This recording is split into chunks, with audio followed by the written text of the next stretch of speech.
Selamat pagi adik-adik, apa kabar? Saya harap kalian sehat selalu di masa COVID ini, sehingga kalian dapat mengikuti proses pembelajaran daring. Oke, hari ini kita masuk ke materi vektor, di mana materi ini lanjutan dari besaran dan pengukuran. Vektor adalah besaran, di mana sebelumnya kita ketahui besaran itu terbagi atas 4.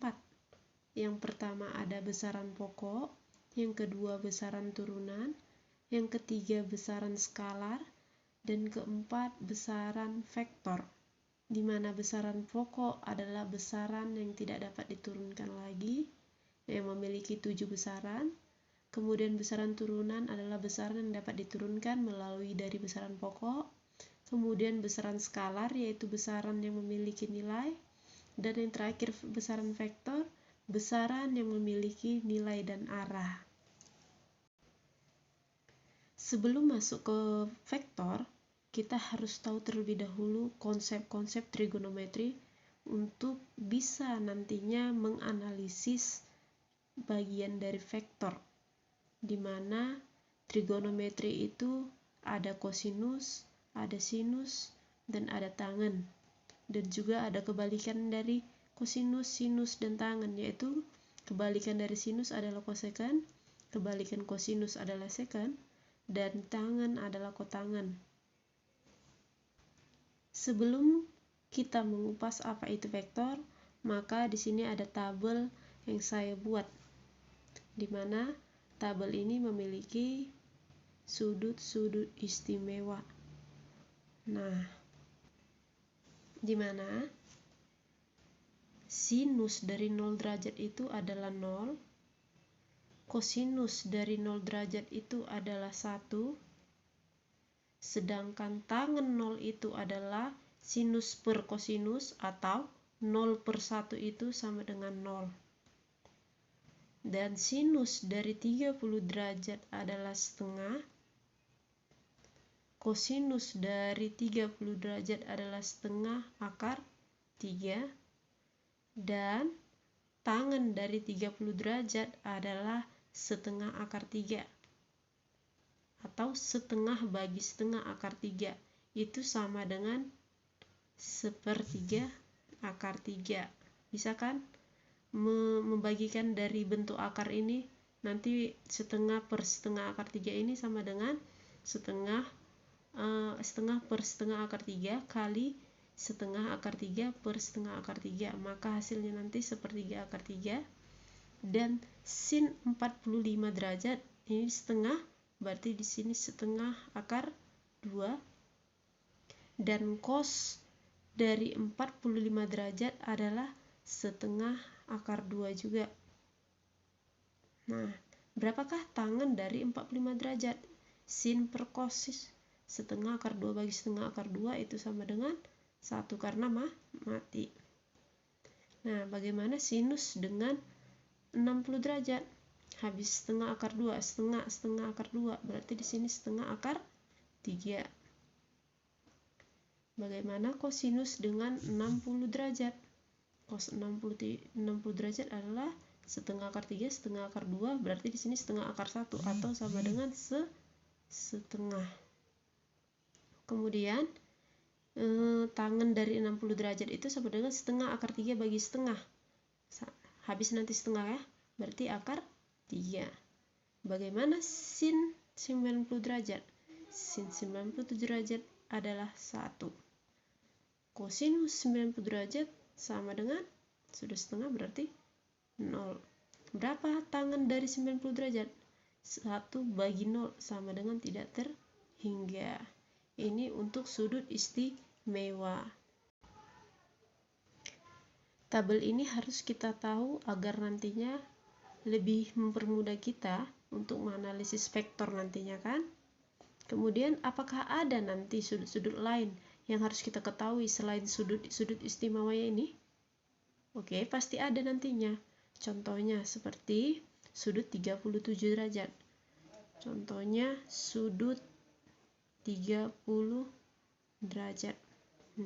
Ini berapa? Oke. Di sini ada apanya? Ada ketentuannya, di mana sinus atau sin 37 derajat itu sama dengan cos 53 derajat. Ini sama dengan 3/5 atau sama dengan 0,6. Kebalikannya, di mana cos 37 derajat sama dengan sin 53 derajat. Ini sama dengan 4/5 atau sama dengan 0,8. Ini harus kita ketahui juga selain dari sudut istimewa. Sering muncul ini nantinya sin 37 ini dan cos 53 ini, dan sin 53 dan cos 37. Ada juga konsep cepat dari trigonometri ini. Contohnya itu ada sin, di mana sin ini adalah demi atau depan per miring. Kemudian ada cos, sami, bisa disingkat sami, samping per miring. Kemudian ada tangen atau tan, ini sama dengan desa atau D per samping, depan per samping. Nah, bagaimana jika sudutnya di atas 90 derajat? Maka konsepnya seperti ini. Jika dia sudutnya di atas 90 derajat, maka sin, cos, tan 180 derajat ditambah atau plus minus serat alfa. Nah, ini sama dengan sin, cos, tan, alfa. Nah, plus minus ini maksudnya apa? Nah, plus minus ini menunjukkan bahwa apa nantinya yang kita pakai. Apakah plus, apakah negatif? Apakah plus, apakah negatif? Ini terlihat nanti pada kuadrat pertama, kedua, ketiga, dan keempat nantinya untuk sudut di atas 90 derajat. Untuk sudut di atas 90 derajat. Ini kan sampai sini ya, tadi kita bahas 90 derajat. Bagaimana dia sudutnya di atas? Kalau sudutnya di atas 90 derajat, maka kita pakai yang seperti ini. 180 derajat tambah plus minus atau plus minus alfa. Contohnya itu kita katakanlah cos 210 derajat. Nah, ini kan di atas 190 kan? Di atas 90 derajat. Ini cos 210 derajat ini berapa? Nah, untuk menjawab ini nantinya kita gunakan kuadrat yang pertama, kedua, yang ketiga, atau keempat. Nah, pakai itu nanti kitanya. Tapi sebelum bahas ini, kita buat dulu gambarnya ya. Oke, ini letak kuadratnya ya. Nah, di mana di letak kuadrat pertama ini memiliki 0 derajat. Kemudian di sini 90 derajat. Kemudian di sini 180 derajat.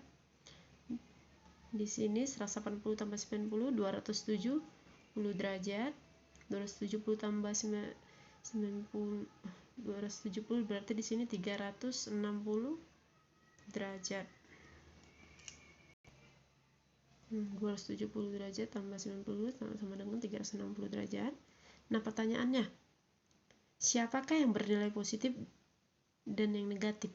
Nah, ini dia. Pada kuadrat pertama, yang bernilai positif itu semuanya atau all. Ya, ingat ya, pada kuadrat pertama yang bernilai positif itu adalah semuanya. Kemudian pada kuadrat kedua yang bernilai positif itu adalah sinus atau sin. Kebalikannya adalah kosekan. Inilah yang bernilai positif. Yang lainnya bernilai negatif. Contoh cos tangan itu bernilai negatif. Pada kuadrat ketiga yang bernilai positif itu adalah tan. Atau kebalikan dari tan itu adalah kotangan. Inilah yang bernilai positif, sedangkan sinus dan cos bernilai negatif. Pada kuadrat keempat yang bernilai positif itu adalah cos. Atau kebalikan dari cos ini adalah sekan. Inilah yang bernilai positif, sedangkan tangen dan sinus bernilai negatif. Ini untuk letak atau tata letak dari kuadrat pertama sampai kuadrat keempat. Contohnya kan tadi, berapakah cos 210 derajat? Bisa kita gunakan pakai konsep yang 180 plus minus alfa tadi. Berarti cos 180 ditambah berapa dia 280? Nah, kalau dia 210, dia di kuadrat ke berapa? Berarti di kuadrat ke 3. Oke. Di kuadrat ketiga, kuadrat berapa? Berarti tadi kan kosinus 210 berada di kuadrat ketiga. Berarti 180 tambah berapa nantinya biar 210? Berarti tambah 30. Nah, kembalikan cos. Ingat tadi, di kuadrat ketiga dia bernilai apa? Si kosinus ini bernilai apa? Nah, di kuadrat ketiga yang bernilai positif tadi cuma tan atau kebalikan dari kotangan. Berarti kosinus ini bernilai apa? Bernilai negatif atau cos 30 derajat. Atau nilai dari 30 derajat ini adalah negatif. Kenapa tadi negatif? Karena berada di kuadrat ketiga. Nah, kita ketahui cos 30 derajat ini sama dengan min setengah. Ini didapat dari sudut istimewa yang ada pada tabel tadi. Oke, seperti ini. Contoh lagi. Contoh sin 330 derajat itu berapa? Nah, sin 330 derajat itu berapa? Nah, lihat di kuadrat keberapa 330? Mungkinkah di 270? Berarti 330 derajat itu berada di kuadrat keempat. Berarti kita buat sin 360 dikurang 330. Maka menjadi sin berapa? Sin 30. Ingat, di kuadrat keempat yang bernilai positif itu hanya cos. Berarti kalau sin di kuadrat keempat bernilai negatif, maka sin 30 sama dengan min setengah. Ini dia.